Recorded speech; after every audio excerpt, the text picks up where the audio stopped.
శుక్లాం బ్రహ్మ విచారసార పరమాద్యాం జగద్వ్యాపినీం వీణా పుస్తకధారిణీం అభయదాం జాడ్యాంధకారాపహాం హస్తే స్ఫాటికమాలికాం విదదతీం పద్మాసనే సంస్థితాం వందే తాం పరమేశ్వరీం భగవతీం బుద్ధిప్రదాం శారదాం.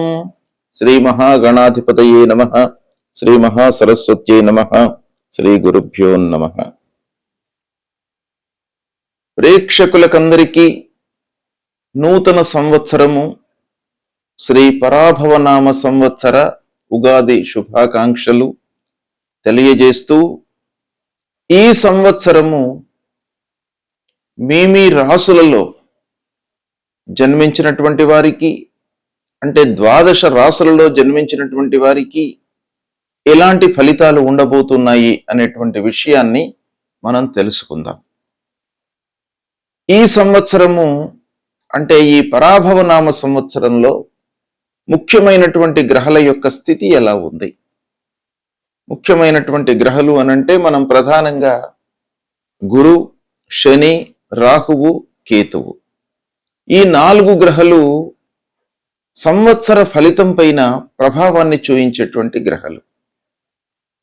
అంటే ఈ 4 గ్రహాలు కూడాను ఒక్కొక్క రాశిలో ఎక్కువ రోజులు సంచరిస్తూ ఉంటారు కాబట్టి ఈ గ్రహముల యొక్క ప్రభావము రాశి పైన, ఆ రాశిలో జన్మించినటువంటి వారిపైన చాలా ఎక్కువగా ఉంటుంది. కాబట్టి సంవత్సర గోచార ఫలితాలు తెలియజేస్తూ ఉన్నప్పుడు ఈ 4 గ్రహాల యొక్క సంచారాన్ని మనము ప్రధానంగా తీసుకుంటాం.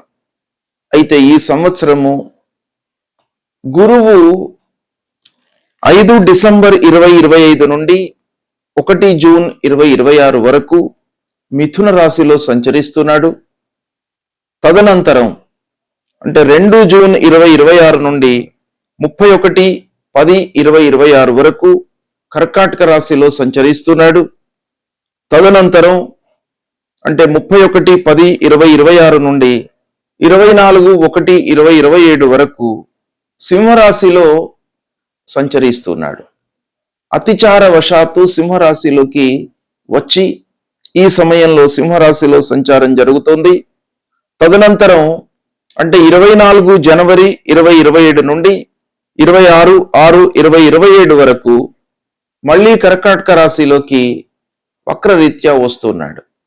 ఈ విధంగా గురువు యొక్క సంచారము ఈ సంవత్సరము ఉంది. అంటే 3 రాశులలో గురువు సంచరిస్తున్నాడు.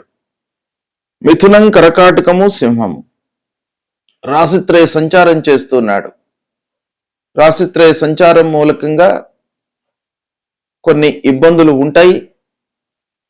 దేశవ్యాప్తంగా, ప్రపంచవ్యాప్తంగా, రాష్ట్ర వ్యాప్తంగా ఇబ్బందులు, యుద్ధాలు, వాతావరణ సమస్యలు ఇలాంటివి ఏర్పడేటువంటి అవకాశాలు ఉంటాయి. ఇక శని యొక్క సంచారాన్ని చూసినట్టయితే 29 మార్చి 2025 నుండి 3/6/2027 వరకు మీనరాశిలో సంచరిస్తున్నాడు. ఈ మొత్తం కాలం కూడాను మీనరాశిలో సంచరిస్తున్నాడు. ఇక రాహువు 18 మే 2025 నుండి 5 డిసెంబర్ 2026 వరకు కుంభరాశిలో సంచరిస్తున్నాడు.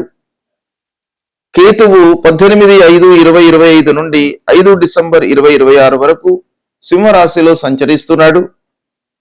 తదనంతరం రాహువు అంటే మళ్ళీ 5 డిసెంబర్ 2026 నుండి 23 జూన్ 2028 వరకు మకర రాశిలో సంచరిస్తున్నాడు. ఇదే సమయంలో కేతువు అంటే 5 డిసెంబర్ 2026 నుండి 23 జూన్ 2028 వరకు కర్కాటక రాశిలో సంచరిస్తున్నాడు. ఈ విధంగా ఈ ప్రధానమైనటువంటి గ్రహాల యొక్క సంచారము ఈ పరాభవనామ సంవత్సరంలో ఉంది. ఈ సంచారాన్ని దృష్టిలో పెట్టుకొని ఏ స్థానాలలో సంచరిస్తున్నారు, ఆ గ్రహాల యొక్క కారకత్వాలు, వాళ్ళు సంచరిస్తున్నటువంటి స్థానము యొక్క ప్రభావము ఆ జాతకుని పైన ఎలా ఉంటుంది అనేటువంటి విషయాన్ని మనం తెలుసుకుందాం. మీనరాశి వారికి శ్రీ పరాభవనామ సంవత్సరంలో గోచర ఫలితాలు ఎలా ఉన్నాయో తెలుసుకుందాం. మీనరాశి అనగానే ఏ నక్షత్రాలలో జన్మించినటువంటి వాళ్ళు, ఏ అక్షరంతో ప్రారంభమయ్యేటువంటి వ్యవహారనామం కలిగినటువంటి వాళ్ళు వస్తారో ముందుగా తెలుసుకుందాం. పూర్వభాద్ర నక్షత్రం 4వ పాదంలో జన్మించినటువంటి వాళ్ళు, ఉత్తరాభాద్ర నక్షత్రం 1, 2, 3, 4 పాదాలలో జన్మించినటువంటి వాళ్ళు, రేవతి నక్షత్రం 1, 2, 3, 4 పాదాలలో జన్మించినటువంటి వాళ్ళందరూ కూడాను మీనరాశి కిందికి వస్తారు. అంతేకాకుండా ది, దు, షం, ఝ, థ, చే, దే, దో, చ, చి అనేటువంటి అక్షరాలతో ప్రారంభమయ్యేటువంటి వ్యవహారనామం కలిగినటువంటి వాళ్ళందరూ కూడాను ఈ మీనరాశి కిందికి వస్తారు. మళ్ళీ ఒకమారు మీ వ్యవహారనామంలోని ప్రథమాక్షరాన్ని మళ్ళీ ఒకమారు చెప్తాను. ది, దు, షం, ఝ, థ, దే, దో, చ, చి ఈ అక్షరాలను మీరు దృష్టిలో పెట్టుకొని మీ పేరు ఈ అక్షరాలలో ప్రారంభమైనట్టయితే మీరు కూడాను మీనరాశి కిందికి వస్తారు. అయితే మీనరాశి వారికి ఈ పరాభవనామ సంవత్సరంలో ఆదాయం 11, వ్యయం 14గా ఉన్నది. ఆదాయ వ్యయాలలో పెద్దగా వ్యత్యాసం లేదు, సుమారుగా 11, 14 పాళ్ళు. కాబట్టి కొంత జాగ్రత్తగా మీరు కాన్సన్ట్రేషన్ చేసినట్టయితే లాభాలను పొందేటువంటి అవకాశము ఉంది. ఇక రాజపూజ్యం 7, రాజావమానం 2గా ఉంది. అంటే పూజ్యభావం సమాజంలో మీ పైన 7 పాళ్ళు ఉంది, అవమానం అనేటువంటిది 2 పాళ్ళు ఉంది. కాబట్టి మీకు గౌరవ మర్యాదలు, కీర్తి ప్రతిష్టలు ఈ సంవత్సరం బాగానే ఉంటాయి. ఇకపోతే ముఖ్యమైనటువంటి గ్రహాలు గురు, శని, రాహువు, కేతువుల యొక్క స్థానాలు సంచారం మూలకంగా ఎలా ఉన్నాయి ఈ సంవత్సరం అనే విషయాన్ని మనం చూసినట్టయితే, ప్రథమంలో అర్ధాష్టమ స్థానంలో గురు సంచారం ప్రతికూలంగా ఉంది. తదనంతరం పంచమ స్థానంలోకి ప్రవేశిస్తాడు, పంచమ స్థానం అనుకూలంగా ఉంటుంది. మళ్ళీ షష్టమ స్థానం ప్రతికూలంగా ఉంటుంది.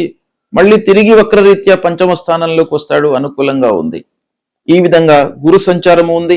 ఇక శనీశ్వరుడు జన్మస్థానంలో సంచరిస్తున్నాడు, ప్రతికూలంగా ఉన్నాడు. రాహు ద్వాదశ స్థానంలో ప్రతికూలంగా ఉన్నాడు, కేతువు షష్టమ స్థానంలో అనుకూలంగా ఉన్నాడు. డిసెంబర్ 5 తర్వాత మళ్ళీ రాహు ఏకాదశ స్థానంలోకి వస్తున్నాడు, అనుకూలంగా ఉన్నాడు. కేతువు పంచమ స్థానంలో ప్రతికూలంగా ఉన్నారు. ఈ విధంగా గ్రహస్థితి ఉంది మీనరాశి వారికి. అయితే ఈ గ్రహస్థితి మూలకంగా, ఈ స్థానాల మూలకంగా మనకు ఓవరాల్ గా ఫలితాలు ఎలా ఉన్నాయి అనే విషయాన్ని మనం చూసినట్టయితే,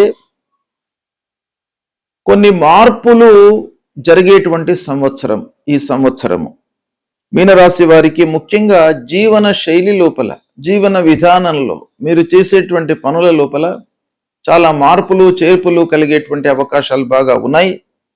ముఖ్యంగా శని మీనరాశిలో సంచరిస్తున్నాడు, అంటే జన్మస్థానంలో సంచరిస్తున్నాడు.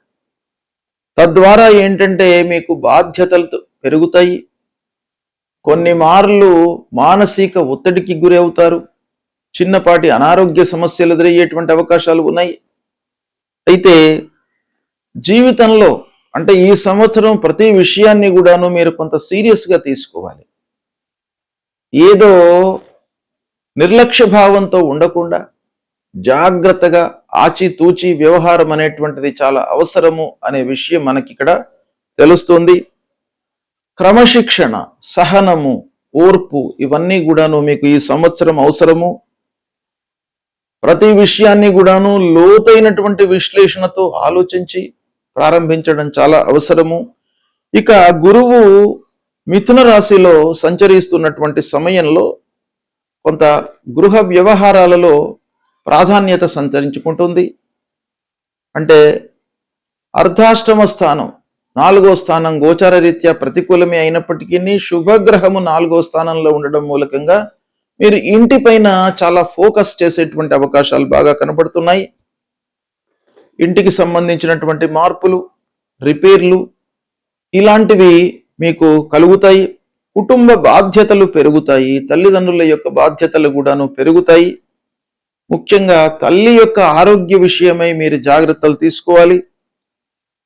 స్థిరాస్తుల విషయంలో కొంత ఆలస్యం జరిగినప్పటికీ మీకు అనుకూలత ఏర్పడుతుంది. ఇక 1 జూన్ తర్వాత కర్కాటకంలోకి బృహస్పతి ప్రవేశిస్తున్నాడు.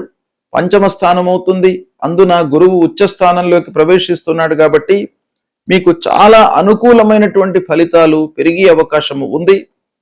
పిల్లల విషయంలో మంచి జరుగుతుంది. పిల్లల విషయంలో మీరు మంచి నిర్ణయాలు తీసుకుంటారు. వాళ్ళ యొక్క చదువు, ఉద్యోగము, సెటిల్మెంటు, వివాహాది శుభకార్యాల విషయాలలో మీరు చాలా మంచి నిర్ణయాలు తీసుకుంటూ వాళ్ళను ఒక మంచి స్థాయిలో నిలపడానికై అన్ని విధాలుగా ప్రయత్నాలు చేస్తారు. అందులో సఫలీకృతులు కూడాను అవుతారు అనే విషయం మనకు గురు సంచారం మూలకంగా తెలుస్తోంది. సంతానం కొరకై ఎదురు చూస్తున్నటువంటి వారికి కూడాను ఈ సమయంలో సంతానము కలిగే అవకాశాలు ఉన్నాయి. ఇక విద్యార్థులు చదువులో రాణిస్తారు. పై చదువులకై చేసేటువంటి ప్రయత్నాలు బాగా కలిసి వస్తాయి. ముఖ్యంగా విద్యార్థుల విషయంలో కానివ్వండి, ఉద్యోగస్తుల విషయంలోనే కానివ్వండి, టెక్నికల్ సైడ్లో ఉన్నటువంటి వాళ్ళ విషయంలో కానివ్వండి, ఒక క్రియేటివిటీ అనేటువంటిది ఏర్పడుతుంది ఈ సమయంలో. అంటే మీదైనటువంటి ఒక సహజమైనటువంటి శైలి లోపల మీరు పైకి వచ్చేటువంటి అవకాశాలు ఉన్నాయి. ఇక తదనంతరము సింహరాశిలోకి గురు ప్రవేశించగానే కొంత పనిభారం పెరిగేటువంటి అవకాశాలు ఉన్నాయి. ఒత్తిడికి లోనవుతారు. ఉద్యోగంలో అధిక బాధ్యతలు మీరు చేపట్టవలసినటువంటి అవసరం ఏర్పడుతుంది. ఆరోగ్యంపై కొంత శ్రద్ధ అవసరం ఈ సమయం లోపల.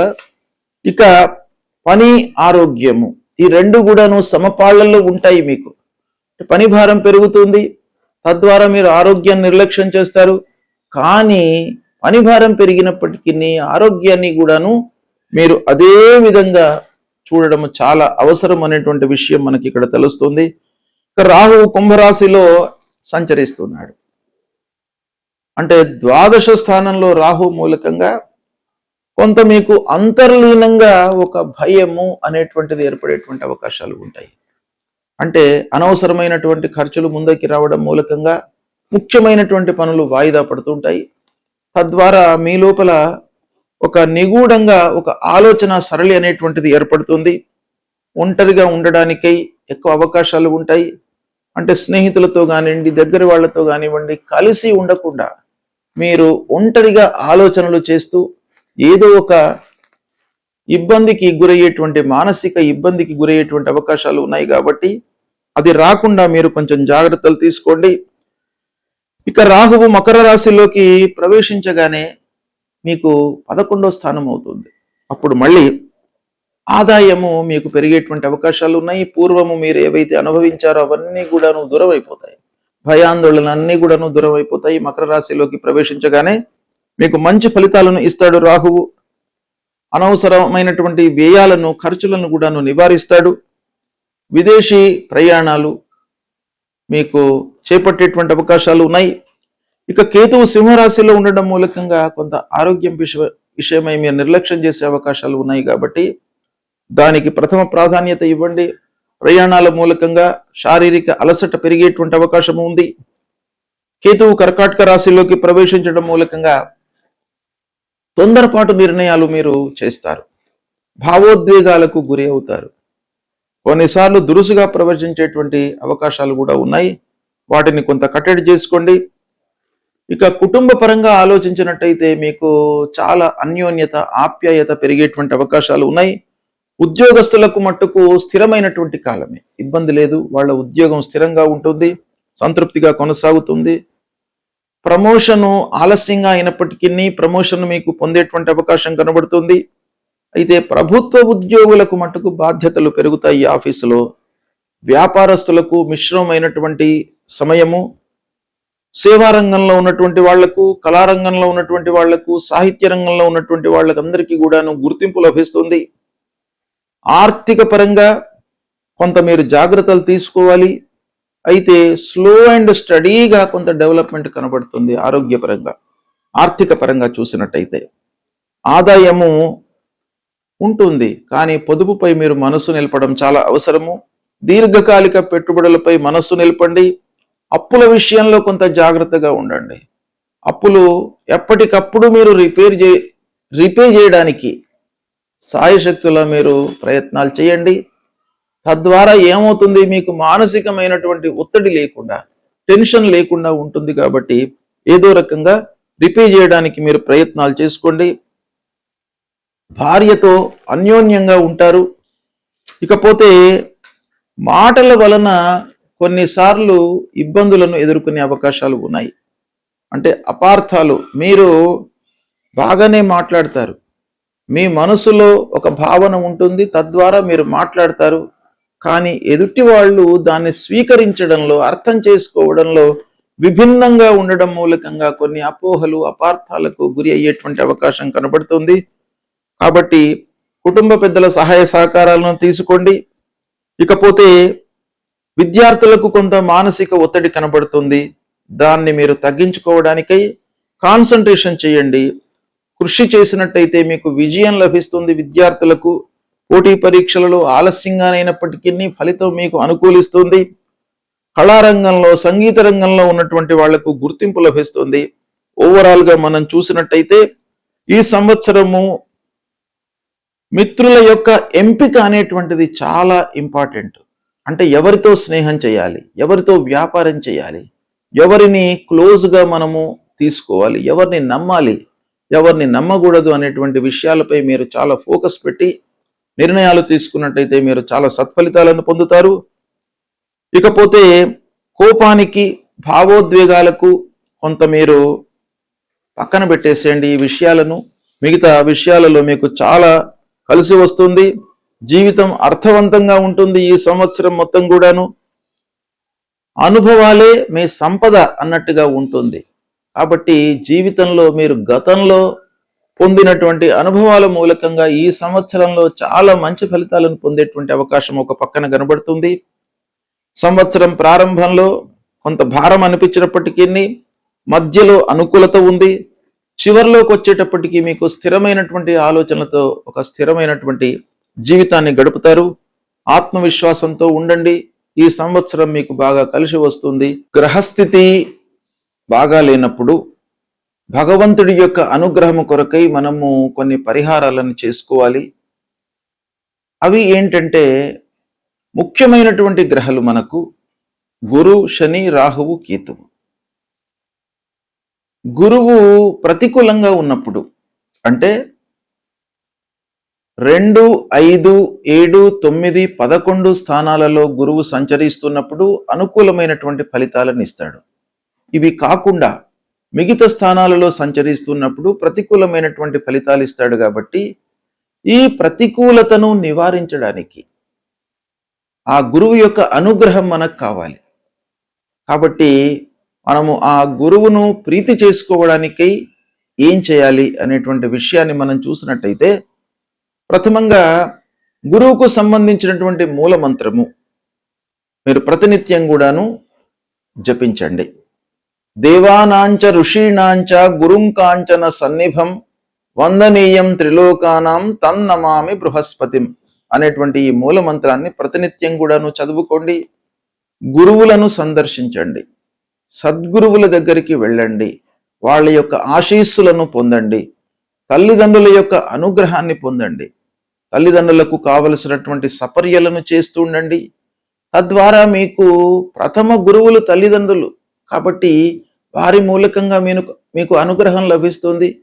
గురువు మూలకంగా కలిగేటువంటి ఆ దుష్ప్రభావం దూరం అవుతుంది. తల్లిదండ్రులకు సేవ చేయండి, తప్పకుండా మీకు గురువు యొక్క అనుగ్రహం లభిస్తుంది. దక్షిణామూర్తి స్తోత్ర పారాయణం చేసుకోండి, దత్తాత్రేయ స్వామిని కొలవండి. ఈ విధంగా చేసినట్టయితే గురువు ప్రీతి చెంది మీకు అనుకూలమైనటువంటి ఫలితాలను ఇస్తాడు. అదేవిధంగా శనీశ్వరుడు ముఖ్యమైనటువంటి గ్రహ. పాపగ్రహాల లోపల శని ముఖ్యమైనటువంటి గ్రహం గనక ఈ శనీశ్వరుడు 3, 6, 11 స్థానాలలో సంచరిస్తున్నప్పుడు శుభ ఫలితాలను ఇస్తాడు. మిగతా స్థానాలలో సంచరిస్తున్నప్పుడు ప్రతికూలమైనటువంటి ఫలితాలను ఇస్తాడు. ముఖ్యంగా అర్ధాష్టమ స్థానం అంటే 4వ స్థానంలో సంచరిస్తున్నప్పుడు, అష్టమ స్థానం అంటే 8వ స్థానంలో సంచరిస్తున్నప్పుడు, ద్వాదశ స్థానం అంటే 12వ స్థానంలో సంచరిస్తున్నప్పుడు, జన్మస్థానంలో సంచరిస్తున్నప్పుడు, ద్వితీయం అంటే 2వ స్థానంలో సంచరిస్తున్నప్పుడు చాలా ప్రతికూలమైనటువంటి ఫలితాలను శనీశ్వరుడు మనకు కలిగిస్తాడు. కాబట్టి దీని నుండి విముక్తులు కావడానికై, అంటే శని ముఖ్యంగా మనకు జీవితంలో చాలా గుణపాఠాలను నేర్పిస్తాడు. ప్రతి విషయం లోపల కూడాను ఆలస్యము, అనుకున్నవి కాకపోవడము, ఆర్థికమైనటువంటి ఇబ్బందులు, మనిషి లోపల ఒక లేజీనెస్ అనేటువంటిది క్రియేట్ చేయడము, ఇలాంటి ఎన్నెన్నో విషయాలపై శని యొక్క ప్రభావం ఉంటుంది. కాబట్టి శనిని ప్రీతి చేసుకోవడానికి మనం ఏం చేయాలి? ప్రతినిత్యం కూడాను శనైశ్చరుడికి సంబంధించిన మూలమంత్రాన్ని చదవండి. నీలాంజన సమాభాసం రవిపుత్రం యమాగ్రజం ఛాయా మార్తాండ సంభూతం తం నమామి శనైశ్చరం అనేటువంటి మూలమంత్రాన్ని ప్రతినిత్యం చదువుకోండి. ఆంజనేయ స్వామిని కొలవండి, ఆంజనేయ స్వామి దేవాలయానికి వెళ్ళండి, హనుమాన్ చాలీసా ప్రతినిత్యం కూడాను చదువుకోండి. ఈ స్తోత్ర పారాయణం మూలకంగా శనైశ్వరుడికి సంబంధించినటువంటి దుష్ప్రభావం దూరమవుతోంది. అదేవిధంగా రాహువు ముఖ్యమైనటువంటి గ్రహము. మన లోపల భ్రాంతి, భయము, ఆందోళన ఇలాంటివన్నీ కూడాను క్రియేట్ చేసేటువంటి ఒక తత్వం కలిగినటువంటి గ్రహము రాహుగ్రహం. ఈ రాహుగ్రహం మూలకంగా మనకు ఇబ్బందులు చాలా కలుగుతాయి. అంటే గోచార రీత్యా 3, 6, 11 స్థానాల్లో సంచరిస్తున్నప్పుడు రాహు మంచి ఫలితాలను ఇస్తాడు. కనుక ఈ స్థానాలు కాకుండా మిగతా స్థానాలలో ఉన్నప్పుడు మనము రాహు కొరకై పరిహారం చేసుకోవాలి. మూలమంత్రాన్ని జపించడం. అర్ధకాయం మహావీర్యం చంద్రాదిత్య విమర్దనం సింహికా గర్భ సంభూతం తం రాహుం ప్రణమామ్యహం అనేటువంటి మూలమంత్రాన్ని చదువుకోండి. ప్రతినిత్యం కూడాను అమ్మవారిని సేవించండి, దుర్గామాతను సేవించండి. దుర్గామాత గుడికి వెళ్ళండి. అమ్మవారికి ప్రదక్షిణాలు చేసినట్టయితే తప్పకుండా మీకు అమ్మవారి యొక్క అనుగ్రహము, రాహువు యొక్క అనుగ్రహము లభిస్తుంది. తల్లిని సేవించండి. మాతృమూర్తిని సేవించినట్టయితే రాహు మూలకంగా కలిగేటువంటి దుష్ప్రభావము మీకు 200% దూరం అవుతుంది. అదేవిధంగా కేతువు 3, 6, 11 స్థానాలలో శుభ ఫలితాలను ఇస్తాడు. అవి కాకుండా మిగతా స్థానాల్లో సంచరిస్తున్నప్పుడు పరిహారం చేసుకోవడము మంచిది. మరి కేతువుకి ఏం చేయాలి ఈ మూలమంత్రము అనంటే, ఫలాశ పుష్ప సంకాశం తారకా గ్రహమస్తకం రౌద్రం రుద్రాత్మకం ఘోరం తం కేతుం ప్రణమామ్యహం అనేటువంటి ఈ మూలమంత్రాన్ని ప్రతినిత్యం కూడాను చదువుకోండి. గణపతిని సేవించండి. ఆటంకాలు లేకుండా ఉంటాయి. మీకు విరక్తి భావన కలగకుండా ఆ కేతువు మిమ్మల్ని కాపాడుతాడు. అంటే విరక్తి అనేటువంటిది మనిషి లోపల డెవలప్ అయితే, అశ్రద్ధ అనేటువంటిది డెవలప్ అయితే పని ముందుకు జరగదు. దానిపైన మనకు శ్రద్ధ లేనట్టయితే మనం పని చేయలేము.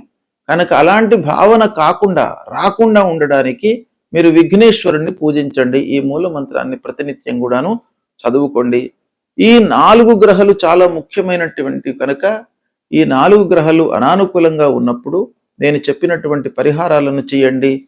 సంతృప్తిగా మీరు మంచి ఫలితాలను పొందుతారు. శుభం.